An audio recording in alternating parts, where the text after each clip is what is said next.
तो आपके सामने है वजह। जरा देखिए, ये 2020 के वोटिंग परसेंटेज मैं आपको दिखा रहा हूं, यानी मतों का प्रतिशत 2020 के चुनाव में क्या था।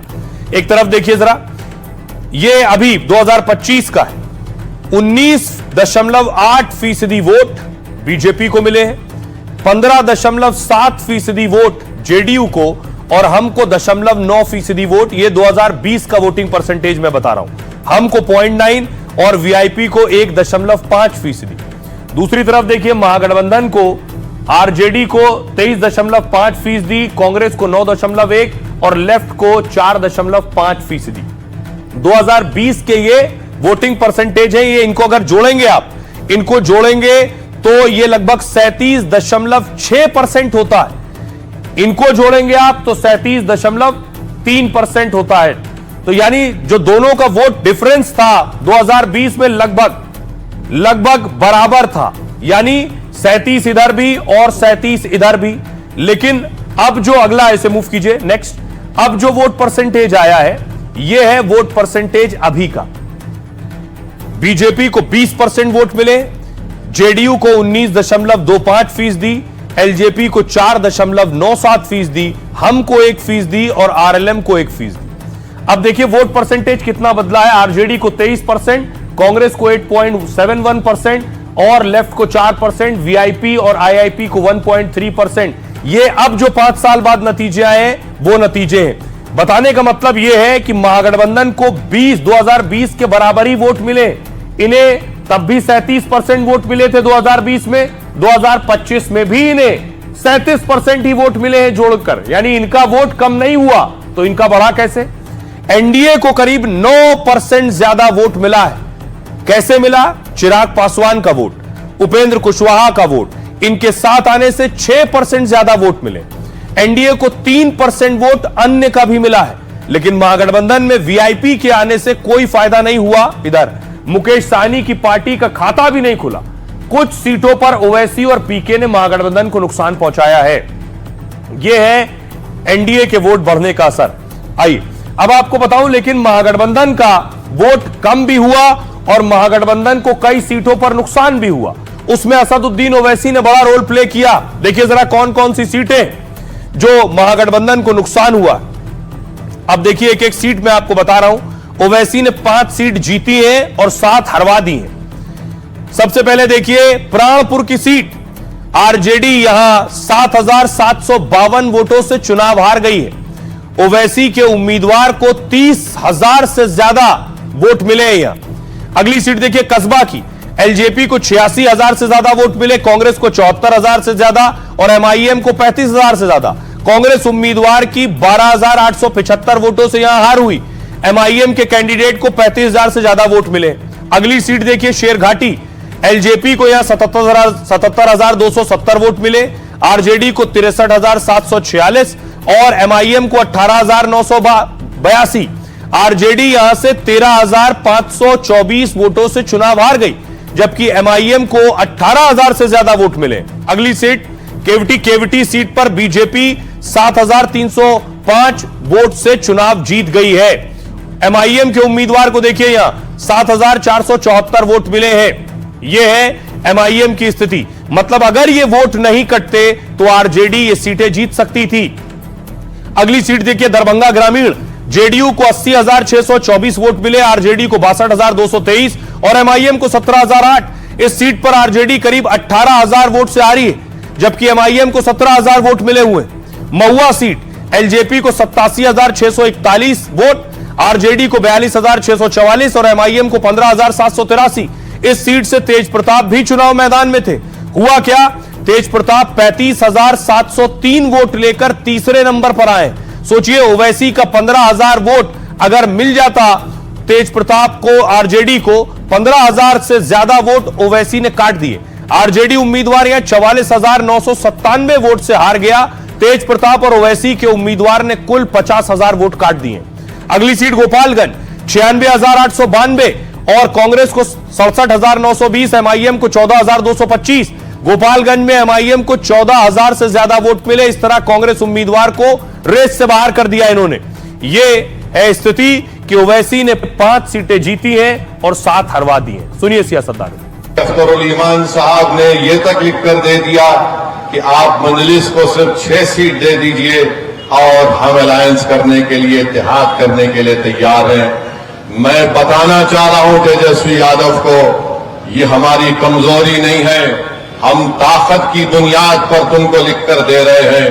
तुम फैसला जो लेना चाहते ले लो, मगर याद रखो चुनाव के बाद तुम ये नहीं कहना कि मम्मी डैडी मेरा बैट और बॉल लेकर कोई भाग गया। इस तरह से जब मुकेश सहनी जी के नाम की घोषणा हुई और उस दिन किसी ये बात साफ तौर पर नहीं सामने आ पाई कि मुस्लिम उप मुख्यमंत्री के बारे में भी सोचा जा रहा है, इससे तो निश्चित तौर पर लोगों की जो पूरे मुस्लिम कम्युनिटी में एक गलत संदेश गया। क्या आपको लगता है वैसे साहब इंडिया अलायंस पे रहते तो बेहतर हो सकता है? बेहतर होता, निश्चित तौर पर हो सकता है। कुछ आप जो के देख रहे हैं सीमांचल के इलाके में प्रदर्शन निश्चित तौर पर बेहतर होता। अब देखिए चुनाव के नतीजे आ गए हैं। नतीजे आने के बाद, जीत हार तय होने के बाद मैंने आपको दिखाया उसके असर क्या हो रहे हैं। दूसरी तरफ आरोप भी लग रहे हैं। जीत के बाद गड़बड़ियों के आरोप कौन लगा रहा है? पवन सिंह की पत्नी ज्योति सिंह, जो बुरी तरह से चुनाव हार गई है। कैंपेन किया उन्होंने और चुनाव मैदान में निर्दलीय उतर गई, लेकिन चुनाव हारने के बाद देखिए क्या कह रही है। हार के बाद पवन सिंह की पत्नी ज्योति सिंह ने नाराजगी जाहिर की है। उन्होंने चुनाव रद्द करने और दबाव से चुनाव कराने की मांग की है। पवन सिंह की पत्नी ने वोटिंग में भारी गड़बड़ी का आरोप भी लगा दिया। उन्होंने कहा वोटिंग स्लो कराई गई, मशीन खराब कराई गई। मशीन खराब होने के बाद मेरे एजेंट्स को परेशान भी किया गया। उन्होंने कहा काउंटिंग के वक्त मेरे समर्थकों पर लाठीचार्ज हुआ। ज्योति सिंह कराकाट विधानसभा से निर्दलीय चुनाव लड़ रही थी। कराकाट सीट से सीपीआई-एमएल के अरुण सिंह ने जीत हासिल की है। ज्योति सिंह करीब 23,000 वोटों से तीसरे नंबर पर रही हैं। चुनाव से पहले पवन सिंह और ज्योति सिंह के बीच खूब ड्रामा हुआ। पवन सिंह ने ज्योति पर चुनाव लड़ाने की मांग का आरोप भी लगाया था। 2024 में कराकाट से पवन सिंह ने लोकसभा का चुनाव लड़ा था। निर्दलीय लड़े पवन सिंह खुद चुनाव हार गए। उपेंद्र कुशवाहा को भी तब चुनाव हरवा दिया था। अब उनकी पत्नी ये आरोप लगा रही है। एक और तस्वीर आपको दिखाऊं कि दूसरी तरफ आरोप एक तरफ लग रहे हैं, लेकिन दूसरी तरफ जो जीता वही सिकंदर है और उस सिकंदर के पोस्टर लग गए हैं बिहार की सड़कों पर। यह आज सुबह जब बिहार में हुई पटना में, तो चारों तरफ नीतीश कुमार को बधाई और धन्यवाद के पोस्टर लगे हुए थे और टाइगर अभी जिंदा के पोस्टर थे।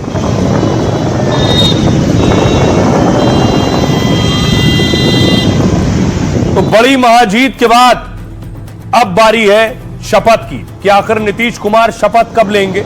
नीतीश कुमार से आज सारे बड़े नेता मिलने पहुंचे, लेकिन देखिए शपथ कब ले रहे हैं नीतीश कुमार। गर्दा उड़ाने वाली जीत के बाद शपथ की तैयारी है। एनडीए के कई नेताओं ने आज नीतीश से मुलाकात की। आज चिराग, सम्राट, लल्लन सिंह सीएम आवास पहुंचे। मुलाकात के बाद कई नेताओं ने नीतीश का समर्थन किया। चिराग ने कहा नीतीश ही सीएम पद की शपथ लेंगे। एनडीए ने 243 में 202 सीटों पर कब्जा किया है। बीजेपी 89 सीटों के साथ सबसे बड़ी पार्टी बनी, जबकि 85 सीटों के साथ जेडीयू दूसरे नंबर पर है। नीतीश से मुलाकात के बाद जेडीयू ने कहा एनडीए एकजुट है। चुनाव नीतीश के नेतृत्व में लड़ा गया था, वही हमारे नेता हैं और हमारे अगले सीएम भी वही होंगे। एनडीए ने सीएम चेहरे का ऐलान नहीं किया। बीजेपी में अंदर खाने सीएम को लेकर चर्चा है, क्योंकि बीजेपी बिहार में इस बार नंबर 1 पार्टी है। विधायक दल की बैठक में नेता का फैसला होना है। 22 या 24 नवंबर को शपथ ग्रहण समारोह हो सकता है। खबर यह है, सुनिए जरा क्या कह रहे हैं नेता।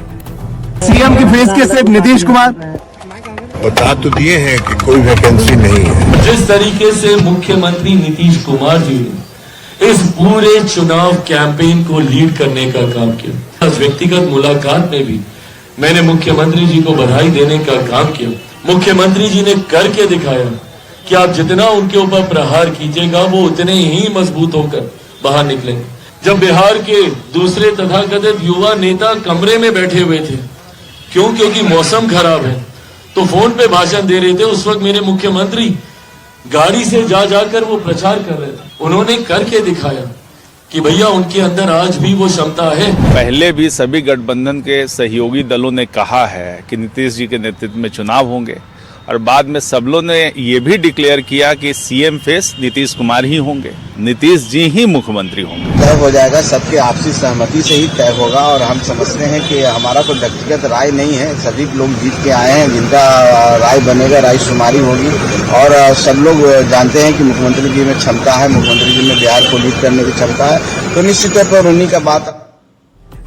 तो जीत के बाद सारे नेता नीतीश नीतीश कर रहे हैं, लेकिन देखिए नीतीश के बारे में कुछ वो जानकारी जो बहुत कम लोग जानते हैं। इतनी बड़ी जीत नीतीश ने हासिल की है।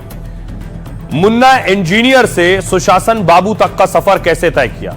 नीतीश ने नवंबर 2005 में सीएम पद की शपथ ली थी, तब से बिहार की कमान नीतीश के हाथ में ही है। नीतीश का जन्म नालंदा के हरनौत में हुआ। उनके पिता एक आयुर्वेदिक वैद्य थे। नीतीश के पुराने दोस्त उन्हें मुन्ना नाम से पुकारते हैं। 1972 में नीतीश ने इलेक्ट्रिकल इंजीनियरिंग में डिग्री ली। 1973 में बिहार में छात्र आंदोलन तेज होने लगा था। लालू और नीतीश कांग्रेस सरकार के खिलाफ उतर गए थे। तब नीतीश की उम्र सिर्फ 22 साल थी। इंजीनियरिंग की डिग्री लेने के बाद नौकरी की तलाश कर रहे थे। हॉस्टल में रह नीतीश दिन रात घूमते रहते थे। इससे नीतीश के पिता ज्यादा खुश नहीं थे। तभी उन्होंने नीतीश की शादी तय कर दी। नीतीश कुमार की शादी मंजू सिन्हा से हुई। उन दोनों की इंटरकास्ट मैरिज हुई थी।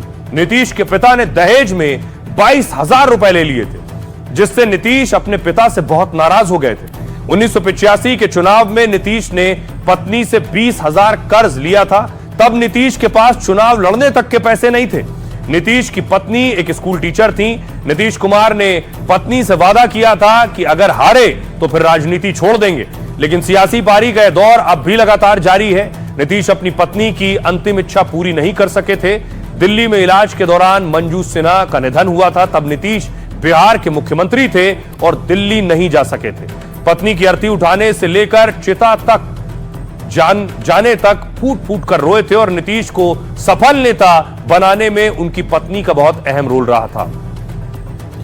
आइए अब आपको दिखाऊं। इस बीच जीत हो गई है, लेकिन बहुत से लोग जीत पचा नहीं पा रहे हैं और बहुत से लोग जीत के बाद सवाल उठा रहे हैं। अब जीत के बाद सवाल उठ रहे हैं कि बिहार में एसआईआर हुआ। विरोधी कह रहे हैं एसआईआर के बाद ये नतीजे आए हैं, तो अब विरोधी एसआईआर के खिलाफ खड़े हो गए। उनका कहना है ये एसआईआर ना होता तो ये नतीजे ना आते। अब जहां एसआईआर होना है वहां बवाल हो रहा है। बिहार का बंगाल यूपी चुनाव पर असर पड़ना तय है, क्योंकि एनडीए इस जीत को दोनों राज्यों में भुनाएगा। अप्रैल 2026 में पश्चिम बंगाल में विधानसभा चुनाव है, 2027 में यूपी विधानसभा और उससे पहले पंचायत चुनाव। बीजेपी ने ऐलान किया है कि बिहार के बाद दोनों राज्य जीतेंगे। यूपी के डिप्टी सीएम केशव प्रसाद मौर्य का बयान आया। केशव बोले मगध के बाद अवध पर और पूरा यूपी जीतेंगे, यानी योगी के नेतृत्व में तीसरी पारी की तैयारी है। लेकिन अखिलेश यादव ने वोट चोरी का मुद्दा उठा दिया है। बिहार नतीजों को अखिलेश ने एसआईआर की वजह से जीत बताया है। अखिलेश बोले एसआईआर ने खेल किया, वो यूपी में नहीं होने देंगे एसआईआर। समाजवादी पार्टी के पीडीए प्रहरी इसे कामयाब नहीं होने देंगे। लेकिन योगी के डिप्टी केशव ने अखिलेश को जवाब दिया। केशव ने कहा सपा का सियासी भविष्य अंधकारमय। पश्चिम बंगाल में भी बीजेपी पहली बार सत्ता में आना चाहती है। ममता के गढ़ में सेंध लगाने के लिए पूरा जोर लगा रही है और बिहार जीत के बाद बीजेपी और टीएमसी की टक्कर कड़ी होगी। केंद्रीय मंत्री गिरिराज ने कहा है कि बिहार के बाद बंगाल भी जीतेंगे। आइए आपको सुनवाता हूं, सुनिए जरा। कल पीएम मोदी ने भी यही कहा था।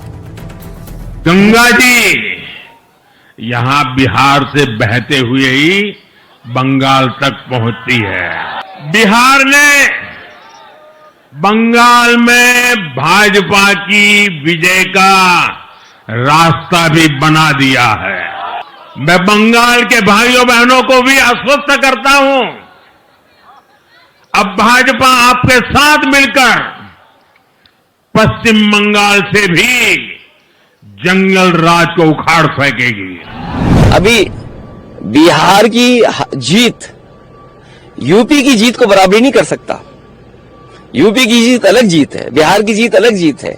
आप बिहार जीत सकते हैं, लेकिन यूपी की जो हार हुई है उसको अभी हार में जीत में बदलने में समय है। बिहार की जनता जनार्दन की द्वारा लोकतंत्र की प्रक्रिया में भाग लेकर के कल जो जनादेश दिया गया है, इसके लिए मैं बिहार की जनता जनार्दन का भी हृदय से अभिनंदन करता हूं। बिहार की जीत तो झांकी है।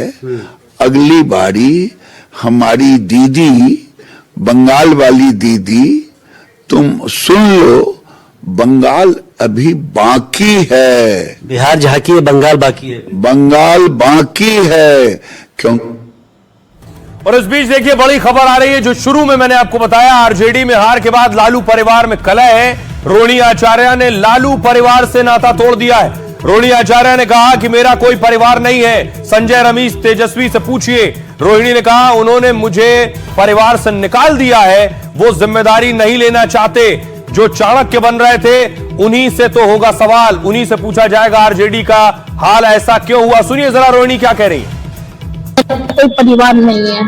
अब ये जाकर के आप संजय रमेश तेजस्वी यादव से पूछिए, मेरा कोई परिवार नहीं है। वही लोग निकाला है हमको परिवार से, क्योंकि रिस्पॉन्सिबिलिटी लेना नहीं है उनको। पूरा दुनिया बोल रहा है जो चाणक्य बनेगा तो चाणक्य से आप सवाल पूछिएगा। जब कार्यकर्ता चाणक्य से सवाल कर रहा है, पूरा देश दुनिया सवाल कर रहा है कि पार्टी का ये ऐसा हाल क्यों हुआ। अब जब संजय और रमेश इन लोग का नाम लीजिए तो आपको घर से निकाल दिया जाएगा, आपको बदनाम किया जाएगा, आपको गाली दिलवाया जाएगा, आपके ऊपर चप्पल उठा करके मारा जाएगा।